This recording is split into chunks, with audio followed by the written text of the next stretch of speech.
ঝোলটা ফুটছে, ঝোলটা যখন গাঢ় হয়ে যাবে তখন নামিয়ে নেব। কি বলুন তো, 4GB ফোন তো অত একটা না ক্যামেরাটা ভালো আসে না, দেখতে যতটা সামনে থেকে সুন্দর হয় ফোনের মধ্যে অতটা সুন্দর দেখায় না।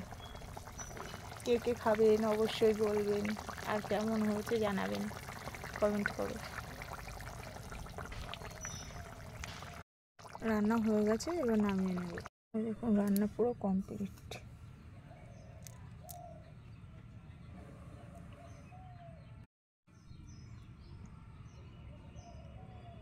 দারুণ লাগছে দেখতে, কিন্তু ক্যামেরাতে অত সুন্দর আসছে না।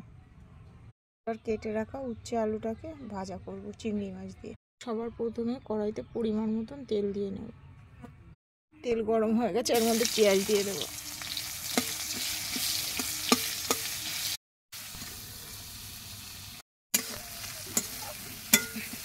পেঁয়াজ হয়ে যাওয়ার পরে চিংড়ি মাছ দিয়ে দিয়েছি। চিংড়ি মাছটা লাল লাল করে ভেজে নিয়ে তার মধ্যে উচ্ছে দিয়ে দেবো, উচ্ছে আলু। চিংড়ি মাছ ভাজা হয়ে গেছে, এর মধ্যে উচ্ছে আলু দিয়ে দেবো।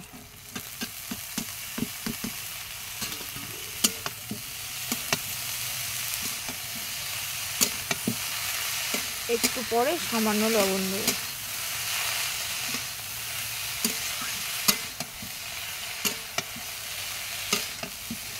আগের দিন 50 টাকা চিংড়ি মাছ নিয়েছিলাম, সেটা মোচার মধ্যে দিয়েছিলাম কিছুটা, আর আজকে উচ্ছে আলু দিয়ে ভাজা করছি।